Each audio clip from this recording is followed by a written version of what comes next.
I could not believe, Mel Reddy, the length of the Manchester City pitch, the amount to which it cut up. What? The fact that it didn't look, well, it looked like a pitch that had been prepared for one thing, and that was to stop fast passing. Sorry, what? The grass was a bit too long. Just when you thought humanity had been saved from Liverpool fans' delusion, you get this Hi guys, and welcome back to the channel. Welcome back to another episode of This Week in Football. I say this week. This video was recorded well over a week ago now, but it was supposed to be uploaded onto CheekySport. It didn't quite materialise, but I thought, why waste a video that can potentially get a few views? I thought, why not upload it? It's a bit of a short one. I made it quite quickly. It leads me on to my other point, which is I said I was going to make this 2019 sort of more videos, try and, you know, make it better. I suppose everyone's going to say that. One video so far in 2019, so it's not exactly brilliant. But yeah, the reason for that is because I've had exams, so obviously didn't have much time to make it so far in January. But there's some things that are a bit outdated in this video. I talk about the Robbie Lawrence sort of, can you call it beef? I don't know. Yeah, I talk about that for a bit, which, yeah, if you want to see a full video on that, which I don't know why you do, because it's pretty much suppressed now. It's gone, it's done. There wasn't much in it, so if you want to see that, then yeah. But I don't know, I'll probably do one. But yeah, anyway, that's just going to be it. Just subscribe to the channel if you want, and yeah, let's just get into the video. Anyway, This Week in Football.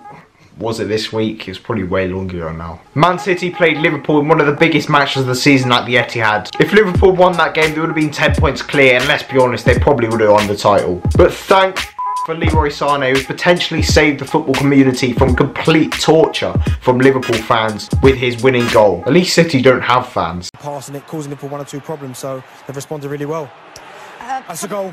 It's a goal. Sané, goal. What a finish. Even the CheekySport staff in that video was celebrating not having to hear from 45-year-old Scouser Steve about how Liverpool, the entitled, holy club, most entitled fan base on the planet. In an incredibly intense, high-paced encounter, Man City were accused of being a bit pragmatic by some people, something they're not really normally accused of. Guardiola's not really renowned for that, but he was sort of like that in the reverse fixture in the 0-0 where Mara sent that penalty down to London. But some Liverpool fans took this criticism a bit far. I could not believe, Mel Reddy, the length of the Manchester City pitch, the amount to which it cut up. That it didn't look, well, it looked like a pitch that had been prepared for one thing, and that was to stop fast passing. This is a Pep Guardiola pitch that's stop fast passing, and I think that tells the story of how Manchester City approached the game. Got to be kidding me. It's on BTEC Redmen TV. I didn't think it could get worse than tie-blaming rain on a defeat to a Watford side that hadn't won in 11 games. Okay, it wasn't the best defense. Defending was terrible. Well, it wasn't the best defending. Things can happen. Remember, we mustn't forget that it's been raining, so. I'm Kevin De Bruyne. I'm Aaron Moy. I'm Antonio Rudiger. I'm Hugo Lloris. Also this week we had the third round of the FA Cup, a weekend normally full of, you know, loads of upsets. You know, it's really exciting. Normally. This year we were left slightly disappointed with the upsets. There weren't really many, you know. Leicester were beaten by Newport, Oldham beat Fulham. The real upset this weekend would have been Roman Abramovich's recruitment team at Chelsea would probably be fired after convincing him to spend 60 million on Alvaro Morata.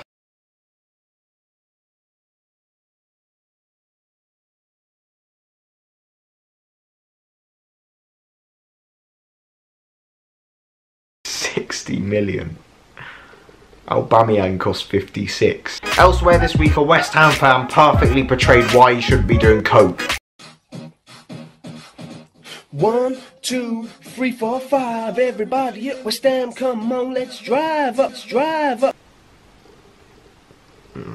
Up the table, summer's round the corner. The fans say we're gonna get Europa, and I really hope we're gonna. Sammy Nasri signed last week. Now I'm hearing rumours Shelby ain't cheap. Why the f would you want Shelby? You're out with Jack Wilshere, but you want this BTEC Esteban Cambiasso. It's like wanting steroids when you've got LSD and you'd know about that. I don't know where I'm going with this. We got Angelo, Anderson, Zaba and Chicha, and as we continue the football's getting sweeter. So what can we do to really push this team forward? Wait until the summer, add to the squad. Everyone we buy are all good, no deadwood. Now let's sing together the squad list. A little bit of Snodgrass on the right. No sober man would be flexing about having Robert Snodgrass as their right winger. And then we got Felipe on the other side. A little bit of Cheech is what we need. And then Fabianski so we don't concede. A little bit of Arnie scoring for fun. A little bit of Carroll if we play it long. A little bit of Nobles, West Ham man. And then we got Rice, future captain. We really have hit rock bottom as football fans. Mention of his name gets me mad. Lawrence McKenna.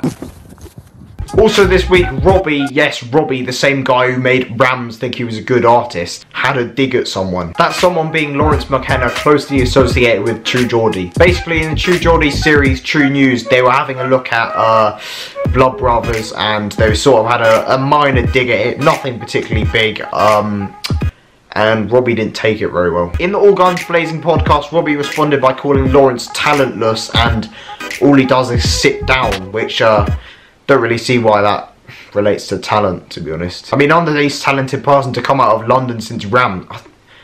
I don't know why I'm going in on Rams all of a sudden. Personally, I don't think Lawrence is of limited talent at all, you know. It's very clear in his editing and his production of videos that he's actually very talented. But that's just my opinion, once again, not that you give a shit.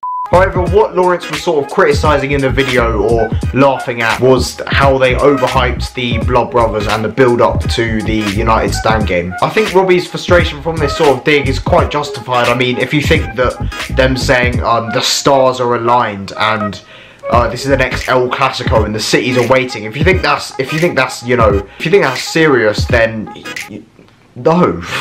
It's quite obviously satire, you know, it's quite obviously used as a joke. I mean, if Brian and Lawrence genuinely thought that AFTV thought that the anticipation to see Mark Goldbridge versus DT was as big as Messi versus Ronaldo, I mean, Messi versus like fucking Brahim Diaz, then they need their head checked. Although it was pretty hilarious. AFTV, bro. Have some I represent myself. If this conflict does escalate any further, I might have to make a video on it, my own channel. I mean, basically what my channel's become. I'm actually known for, well, I wouldn't say I'm known, but my most viewed video is coverage of factional rivalry within fan channels. Yes, it's a bit sad. Imagine being known-ish for talking about men having a spat on Twitter. Finally this week, this keeper produced the most sarcastic dive of all time.